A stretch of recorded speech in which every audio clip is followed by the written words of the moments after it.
Bonsoir Rudy. Vous avez vu quand vous me préparez le terrain? Ah bah oui, on est bien avec le rhinocéros. C'est magnifique.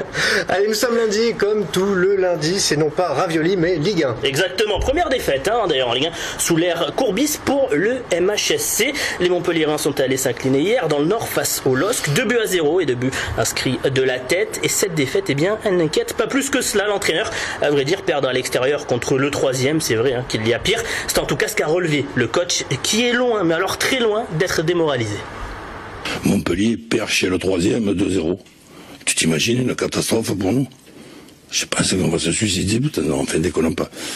Après 90 minutes d'un match moyen, je suis aussi très heureux d'avoir 33 points, d'avoir pu prendre 16 points dans les matchs retour avant ce match-là. Ben, c'est une défaite. Si on perd un match tous les dimanches, je peux te dire que ça sera quand même une bonne chose. Oui, il n'a pas l'air traumatisé par la défaite. Par contre, pour l'OM, la défaite du week-end est un peu plus sérieuse. Ouais, une défaite à la maison, c'était vendredi soir dernier. 1-0, but inscrit par le Niçois Valentin Esseri, qui est d'ailleurs d'origine aixoise.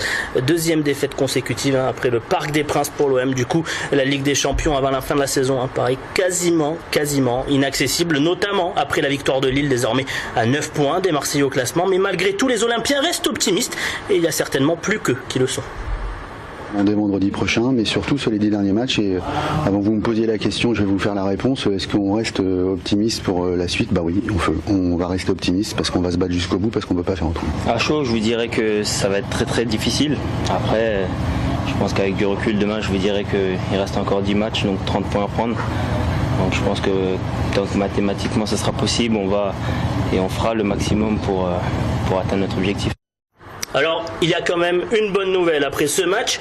Un autre exo, après Valentin Esseri, qui est joueur de Rennes, Romain Alessandrini, a rappelé son amour pour l'OM hier sur l'antenne de Canal+, sur le plateau du Canal Football Club. Du coup, la piste est une nouvelle fois relancée pour la saison prochaine. Pourquoi pas Romain Alessandrini à l'OM? Et l'OM connaît son entraîneur pour la saison prochaine. En tout cas, le staff le connaît, même si le nom n'a pas filtré. On parle du Roumain Luchescu, qui serait en Ukraine et qui voudrait partir, étant donné la condition un petit peu difficile dans le pays. On jette un œil sur le classement et comme nous le disions plus tôt, l'OM est aujourd'hui 6e à 9 points de la 3e place occupée par les Dogs lillois. Du coup, l'Europe, ça paraît plus que compliqué, voire impossible. Pour ce qui est des Montpelliérains, c'est une 13e place, la partie sans saveur du classement, le nid douillet qui rassure, mais sans ambition. Mais avec Roland Courbis, ça ne sera certainement pas la même chose la saison prochaine.